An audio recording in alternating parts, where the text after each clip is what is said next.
বিশ্বজুড়ে তোলপাড় করা সেই নরকের ডায়েরি এবার সরাসরি বলিউডের দরজায় কড়া নাড়ছে। জেফ্রি এপস্টেইনের কুখ্যাত নথিতে নাম উঠে আসায় তীব্র গুঞ্জনের কেন্দ্রে এখন বলিউডের অন্ধকার পরিচালক অনুরাগ কাশ্যপ।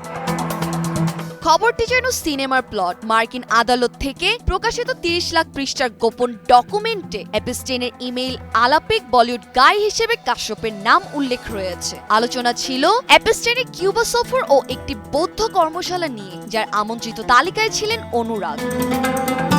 মজার বিষয়, এই নথিতে বিল গেটস, ইলন মাস্ক থেকে ট্রাম্পের মতো বিশ্ববিখ্যাতদের নাম ছিল ইতিমধ্যে। এবার তালিকায় যুক্ত হলো বলিউডের এক বিতর্কিত জিনিয়াসের নাম। বড় প্রশ্ন হলো, অনুরাগ আদৌ সেই সফরে গিয়েছিলেন কি না বা কোনো অসৎ কাজে জড়িয়েছিলেন কিনা তার কোনো প্রমাণ নেই। তবে নাম আসা মাত্রই সোশ্যাল মিডিয়ায় শুরু হয়েছে ট্রায়াল বাই মিডিয়া।